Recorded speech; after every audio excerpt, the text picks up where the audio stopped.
Hello friends, তো তোমাদের সঙ্গে আমি শেয়ার করব আজকে কচুর শাকের রেসিপি। তো এটা গ্রাম বাংলার একটি জনপ্রিয় সবজি বলা যেতে পারে। এটাকে অনেকে বলে শাকও বলে। তো আজকে হচ্ছে সেটাই রান্না করব। তো চলো কিভাবে রান্না করছি, আমার মা যেভাবে রান্না করতো সেইভাবে আমি তোমাদের সঙ্গে শেয়ার করছি। প্রথমে আমি কচু শাকটাকে ভালোভাবে ধুয়ে নিয়েছি। আমি যেহেতু বাজার থেকে কাটা কচুর শাক এনেছি, আমাদের এখানে তো গাছ সেরকম নেই কোথাও, তো আমি কাটা কচুর শাক এনেছি। সেটাকে ভালোভাবে কেটে নিয়ে পরিষ্কার করে জল দিয়ে ধুয়ে আমি একটু হালকা করে লবণ মাখিয়ে রেখেছি এর ভিতর, যাতে গলা না ধরে তার জন্য। তো এটাতে আমি সিদ্ধ করে নেব।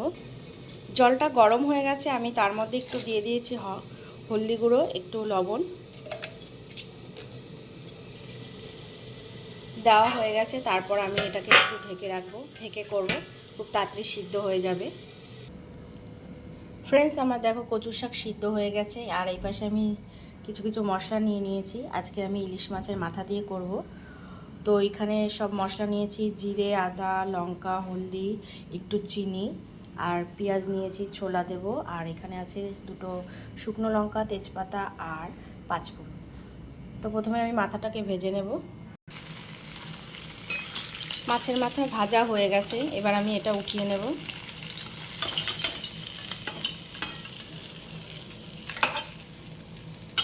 উঠিয়ে নিয়ে আমি পেঁয়াজটা দিয়ে দেব।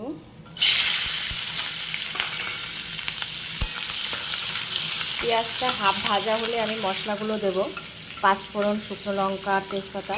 কারণ আমি মশলাটা আগে দিই না, মশলাটা আগে দিলে কি মশলাটা একটু পোড়া পোড়া হয়ে যায়।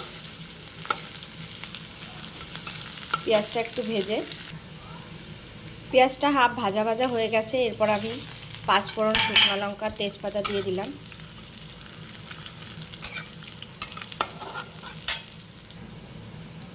এরপর আমি দিয়ে দিচ্ছি কচুর শাকটা।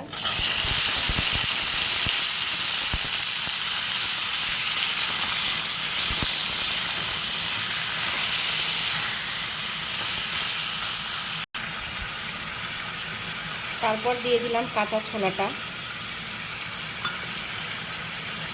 আর যেই মশলাগুলো নিয়েছি সেই মশলাগুলো।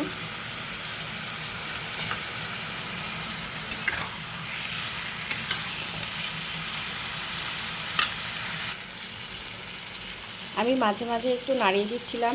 দেখো অনেকটাই হয়ে গেছে। লবণ একটু কম হয়েছিল, দেখেছি, দেখার পর আমি দিয়ে দিয়েছি।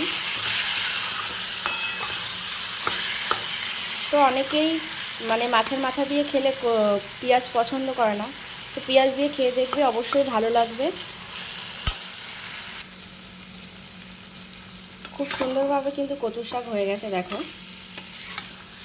তোর বাবা মাছের মাথা দিয়ে পছন্দ করে না বলে আমি এখান দিয়ে একটু তুলে নিচ্ছি।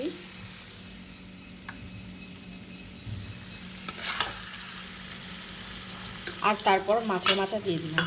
মাছের মাথাটা আমি খুব সুন্দরভাবে ভেজেছি, কারণ আমি জানি যে কচু শাকটা পুরো করেই তারপর উঠাতে হবে, তারপরে এই মাছের মাথাটা দিতে হবে। তার জন্য আমি কচু শাকের মানে একটু কম ভাজলেও হয়, কিন্তু আমি এটা খুব ভালোভাবেই ভেজেছি।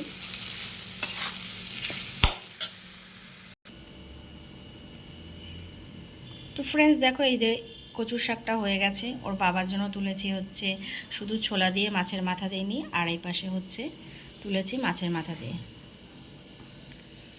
তো কচুর শাক অবশ্যই সবাই খাওয়া উচিত। কচুর শাকে প্রচুর পরিমাণে আয়রন আছে, যেটা আমাদের হিমোগ্লোবিন শোষণ করতে সাহায্য করে। তো চলো ফ্রেন্ডস, আবার একটা নতুন ভিডিওতে দেখা হবে তোমাদের সঙ্গে, বা কথা হবে। তো অবশ্যই আমার ভিডিওগুলো যদি ভালো লাগে তো একটু পাশে থেকো সবাই।